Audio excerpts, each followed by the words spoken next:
एकदम से वो तो वहाँ से वो आया वो बम की तरह, इतना छोटा सा ये नदी फिर बड़ा होके इधर आया।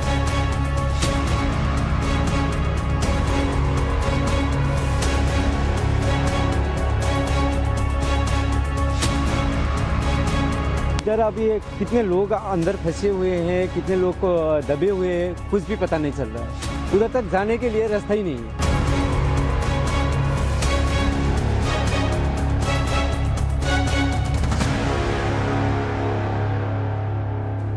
नेपाल से आ रही इन दिल दहला देने वाली तस्वीरों को देखने के बाद मुझे उन आंकड़ों पर भरोसा नहीं हो रहा जो ये दावा कर रहे हैं कि करीब 350 लोग मारे गए, करीब 1300 लोग लापता हैं। मुझे भरोसा इसलिए नहीं हो रहा क्योंकि अचानक आई इस बाढ़ से शहर के शहर नक्शे से गायब हो चुके हैं। सैकड़ों लोग तो जान बचाते हुए अलग अलग वीडियो में देखे गए हैं। खतरा अभी टला नहीं है। चीन ने चेतावनी जारी करते हुए कहा है कि कई नदियों में पानी का बहाव मलबे की वजह से रुक गया है। ऐसे में निचले इलाकों में फिर से अचानक बाढ़ आने का खतरा अभी भी बना हुआ है। सवाल बाढ़ का नहीं है। पहली बार ऐसा नहीं हुआ नेपाल के साथ। अलग अलग मामलों में अलग अलग समय में ऐसी तबाही, प्रकृति द्वारा तबाही नेपाल के लोगों ने झेला है। सवाल महत्वपूर्ण है कि आखिर इसके पीछे वजह क्या है। क्या नेपाल की भौगोलिक स्थिति इसके लिए वजह है कि एक तरफ उत्तर में पहाड़ है तो दूसरी तरफ प्लेन है, जिसकी वजह से ढलान काफ़ी होता है तो कई बार ऐसे झटके आते हैं। या फिर अगर स्थिति ऐसी है ही तो अर्ली वार्निंग सिस्टम आखिर काम क्यों नहीं करता है। अलग अलग रिपोर्ट चाहे वर्ल्ड बैंक की तरफ से कहें तो करोड़ों रुपए खर्च किया जा चुके हैं अर्ली वार्निंग सिस्टम को व्यवस्थित करने के लिए। वो फिर ऐसे मौके पर काम क्यों नहीं करते हैं। और चीन जो तकनीक के मामलों में काफ़ी ज़्यादा अव्वल है, उसके पास सैटेलाइट की तस्वीरें आती हैं, उसके इलाके में ऐसी तस्वीरों की भनक लग जाती है तो वहाँ से तुरंत अर्ली वार्निंग सिस्टम के जरिए लोगों को क्यों नहीं बताया जाता है। सवाल एक और है कि प्रकृति के साथ छेड़छाड़ इसके लिए कितनी ज़्यादा जिम्मेदार है, क्योंकि जिन इलाकों में ये सारी घटनाएं देखने को मिल रही हैं वहाँ पे बड़े बड़े बांध बनाए जा रहे हैं, वहाँ पे बड़े बड़े हाइड्रो प्रोजेक्ट बनाए जा रहे हैं। क्या ये सब इसके पीछे वजह तो नहीं है? आज आवाज़ अड्डा में करेंगे इसी पर खास चर्चा। नमस्कार, मैं हूँ लक्ष्मण राय और चर्चा में शामिल होने वाले अपने मेहमानों से आपका परिचय कराऊंगा। उससे पहले एक बार तबाही की वो तस्वीरें देख लीजिए।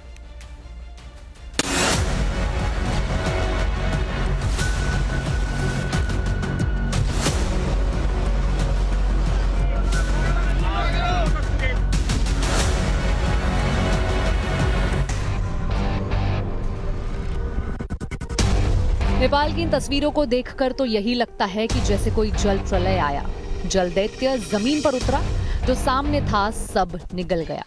विकराल मटमैला दरिया सब कुछ अपने में समाता गया। क्या घर, क्या पुल, क्या हाईवे, क्या पहाड़, सैलाब में सब नष्ट हो गया। दहाड़ते दरिया ने किसी को संभलने का मौका नहीं दिया। पहाड़ से लेकर पुल, घर से लेकर गांव, बाजार और बस्तियां सब बह गई।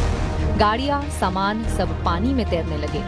नेपाल चीन सीमा स्थित रसुआ जिले में बाढ़ की चपेट में आने से हाइड्रो पावर प्रोजेक्ट बह गया। हेलीपैड तक नहीं बचे और रेस्क्यू हेलीकॉप्टर को लौटना पड़ा। नेपाल के अंदर तबाही चीन की तरफ से आया और भोटेकोशी नदी के रास्ते नीचे उतरता चला गया। हमारा देवी घाट का कुंड है, वहाँ से बेतरावती का कुंड तक हमारा बहुत नुकसान हो गया है। हम लोग पूरा परेशान में हो। हम तो बोल नहीं पा रहे कि इस टाइम बहुत दुख हो रहा है। किसी का भी संपर्क नहीं हो पा रही है, बोल रहे हैं दोस्त लोग, हमारा सारे दोस्त हैं इधर उधर।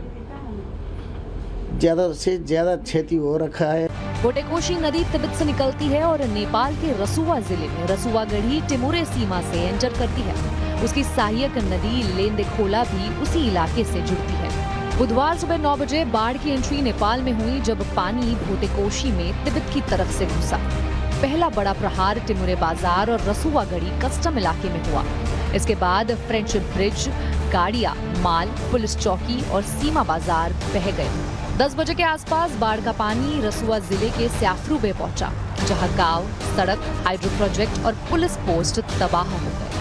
दोपहर तक बाढ़ भोटेकोशी से त्रिशूली नदी में मिला और नीचे बढ़ता चला गया, जिससे बेतरावती, मेलुंग, सलेटार, शांति बाजार, पेरीबेसी, खालती बस्ती, सोले, त्रिशूली बाजार प्रभावित हुए। त्रिशूली बाजार में दर्जनों घर बह गए, हाइड्रो प्रोजेक्ट और पुल भी टूट गए। जो बाढ़ आया हुआ है वहाँ पे मेरा बेटा फंसा हुआ है।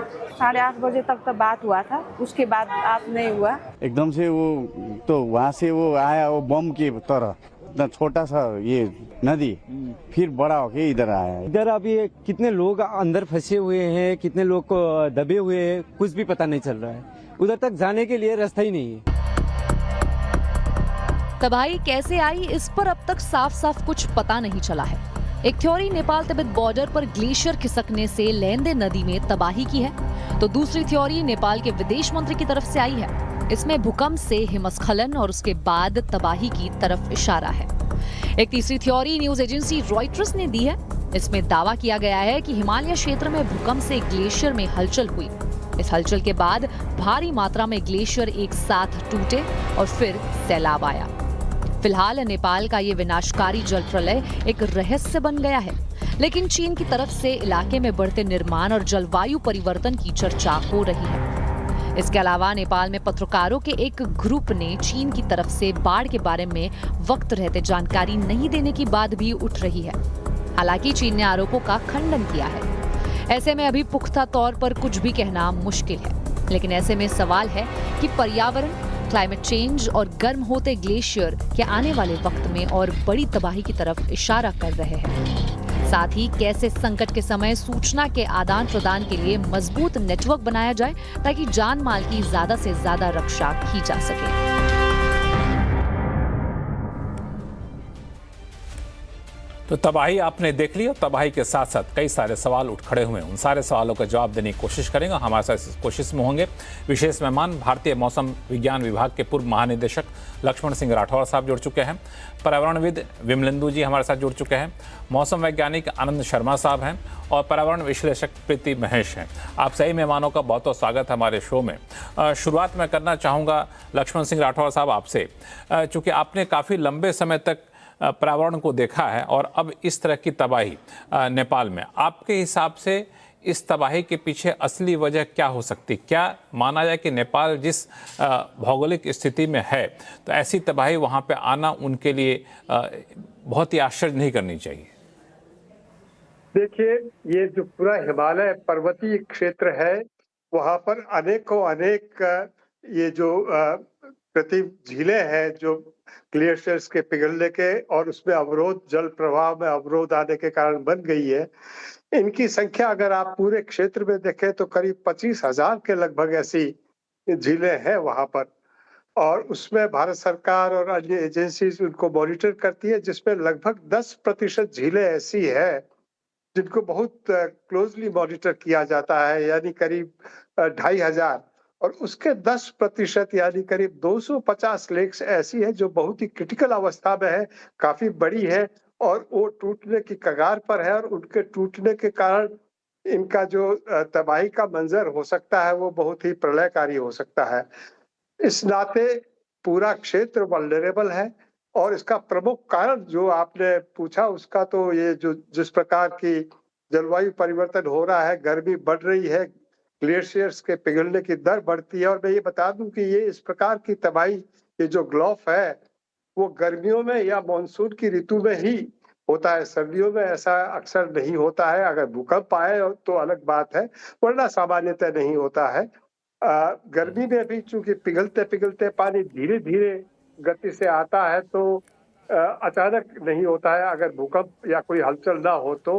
लेकिन मानसून में ऐसा होता है कि पिघलने के साथ साथ अगर बहुत जल ग्रहण क्षेत्र में भारी बारिश हो तो तुरंत प्रभाव से उसका जो जल की आवक है वो बढ़ जाती है, और जो तटबंध, जो कृत्रिम तटबंध बना है वो टूटने, वो भार सहन करने की क्षमता से पार होने से टूट जाता है, तब ये प्रवाह होता है। ऐसा ही इसी केस पे हुआ।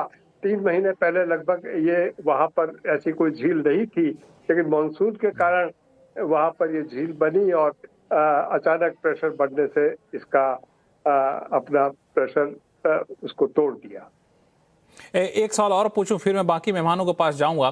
तो आपके हिसाब से इसको टाला नहीं जा सकता है? टाला जा सकता है अगर आप बहुत मॉनिटर करें क्लोजली, और अगर आपको लगे, एजेंसीज को लगे कि अब यहाँ पर नुकसान हो सकता है, तो वो जल की जो निकासी की व्यवस्था हो। आमतौर पर ये बहुत आसान प्रक्रिया नहीं है। पहली बात तो इनका जो मॉनिटरिंग है वो अभी हम उपग्रह के माध्यम से कर रहे हैं।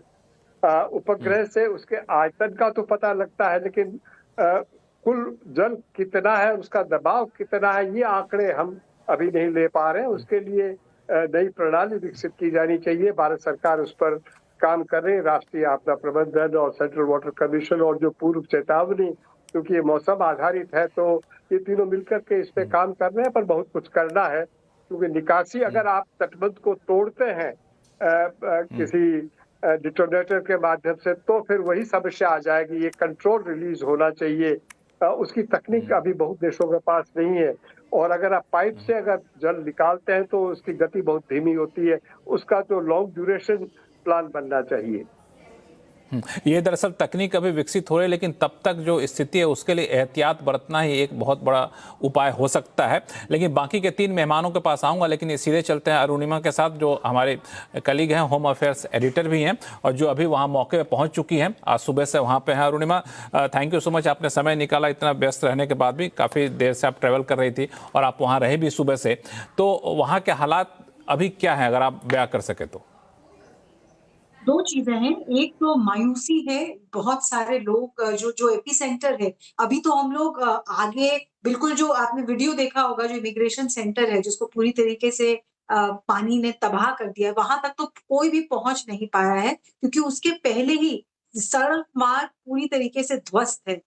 ऑफिशियल फिगर नेपाल गवर्नमेंट का है कि 19 ब्रिजेस बहा दिए गए हैं, बट लोकल हमसे कह रहे थे कि ये 30 ब्रिजेस के आसपास उनका आंकड़ा है। तो 30 ब्रिजेस बह गई हैं। करीब करीब 40-45 किलोमीटर लंबा हाईवे अब सिर्फ दलदल बना हुआ है, सिर्फ मिट्टी है वहां पे, कीचड़ है, और जेसीबी के जरिए कोशिश की जा रही थी कि किसी तरीके से उसको समतल किया जाए ताकि हेवी मशीनरी आगे बढ़े। साथ ही साथ वहां जो लोकल्स के घर थे, लोकल्स का कहना है कि हर परिवार में कोई ना कोई एक गया है। बॉडीज अभी रिकवर नहीं हुई है, प्रोसेस चल रहा है। 300 से ज्यादा डेथ्स नेपाल सरकार ने कंफर्म की है। तो एक तो मायूसी है, दूसरा डर भी है, क्योंकि एक और वार्निंग अब इशू कर दिया गया है कि एक और ऐसा लेक बनता जा रहा है जिसका रिवर सिस्टम कोसी से ही कनेक्शन है।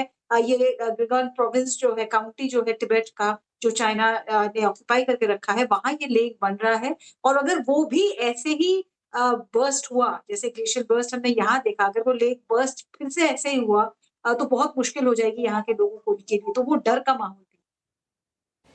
तो ये डर का माहौल है। एक चीज़ और, चूंकि आपने जिक्र किया कि वो जहाँ पे ये लेक ये फॉर्म हो रहा है वो चाइना के हिस्से में है, लेकिन मैं सुबह से देख रहा था सोशल मीडिया पे कई सारी खबरें आ रही थी, और यहाँ तक कि नेपाल के जर्नलिस्ट ने कुछ पोस्ट डाले वहाँ पे कि ये दरअसल चाइना इसके लिए जिम्मेदार है। चाइना ने समय पर बताया नहीं, और जिस तरीके के वहाँ बेतरतीब कंस्ट्रक्शन किए हैं उसका खामियाजा हमें भुगतना पड़ रहा है। तो लोकल लोगों से बातचीत करके ऐसी कोई फीलिंग आई क्या आपको? देखिए, लोकल लोग इस वक्त किसी को भी ब्लेम नहीं कर रहे हैं, लेकिन वो ये जरूर कह रहे हैं कि जो ये हुआ, यूजुअली लोकल का मानना है कि जब बहुत ज्यादा तेज बारिश हो जाती है तब पानी का लेवल बढ़ जाता है नदी में। पर वो बार बार ये कह रहे हैं कि बिल्कुल सूखा दिन था, आज भी कड़क धूप थी, अभी पिछले आधे घंटे 1 घंटे से बारिश शुरू हो गई है, और उस बारिश की वजह से चैलेंज बढ़ गया है रिलीफ एंड रेस्क्यू ऑपरेशन के लिए। बट कल जिस वक्त ये हुआ, 8:10 के आसपास की घटना बता रहे हैं, धूप निकली हुई थी, कोई बारिश नहीं थी। तो आखिर ये क्यों हुआ, ये सवाल उन सबके मन में है। क्या ये चाइनीज कंस्ट्रक्शन की वजह से हुआ? क्या चाइनीज कंस्ट्रक्शन ने ट्रिगर किया एक्सप्लोजन, और उसकी वजह से डेब्रीज ग्लेशियर से नीचे आके गिरी, या ये अर्थक्वेक था, या कोई और नेचुरल रीजन था? पहले नेपाल सरकार ने इसे अर्थक्वेक बताया था, बाद में उन्होंने भी रिकैलिब्रेट किया अपना पोजीशन। तो यहाँ के जो लोकल्स है वो भी इंतजार कर रहे हैं कि आप हमें ऑफिशियली बताइए कि एक्चुअली हुआ क्या। जहां तक एंटी चाइना सेंटिमेंट की बात है, फिर से जो विजुअल आप दिखा रहे हैं उस इमिग्रेशन सेंटर का, वो बहुत क्रूशियल पोर्ट है, और वहां पर जो पोर्ट है वो 60% ट्रेड जो होता है नेपाल का विद चाइना वाया तिब्बत, उस पोर्ट के जरिए होता है। तो उनको ये भी डर सता रहा है कि इकोनॉमिकली इसके रिपरकशन बहुत बहुत सीवियर हो सकते हैं। अगर आप संक्षिप्त में बता सकें मुझे कि जो वहाँ के हालात हैं सामान्य होने में कितना समय लग सकता है, या फिर कि रेस्क्यू ऑपरेशन में कितना समय लग सकता है? क्योंकि आप बता रहे हैं कि जो इमिग्रेशन सेंटर है, कस्टम ऑफिस था, वहाँ तक लोग पहुँच भी नहीं पा रहे हैं। जी, आज डे 2 अगर आप मान लें, कल के बाद आज पूरा दिन निकल गया है और आज भी शुरुआती जो 5 किलोमीटर है वहीं तक जेसीबी काम कर पा रही थी, उसके आगे नहीं जा पा रही थी और शाम को बारिश हो गई। बारिश का मतलब है फिर से वो उम्मीद कर रहे थे कि जो कीचड़ मिट्टी इकट्ठा हो गया हाईवे के ऊपर, कड़ी धूप निकली हुई थी तो कड़ी धूप से वो सख्त हो जाएगा। अभी तो हम उसपे चल भी नहीं पा रहे थे। हम जब वहां पहुंचे तो एक-एक कदम में हमारा बिल्कुल पैर अंदर धंस रहा था। हमारा ट्राइपॉड, हमारा मोनोपॉड हम लगा भी नहीं पा रहे थे वहां पर, क्योंकि वो बहुत डीप तक वो मक जिसको हम लोग कहते हैं, मिट्टी और कीचड़ वो इकट्ठा था। तो रेस्क्यूअर्स ये कह रहे थे कि उनको उम्मीद थी कि अगर ऐसी तेज धूप रही तो आज और कल में वो कड़ा हो जाएगा और फिर उसके ऊपर जेसीबी के लिए आसान हो जाएगा लेवल करके आगे बढ़ना। बट रात को बारिश हो गई है, अभी भी बारिश हो रही है जब मैं आपसे बात कर रही हूँ, तो ये चैलेंज बढ़ गया है और आज 300 से ज्यादा डेड बॉडीज रिकवर की है नेपाल की सरकार ने। मुझे लगता नहीं है कि 24 घंटे या 48 घंटे में भी ये एपिसेंटर तक पहुंच पाएंगे।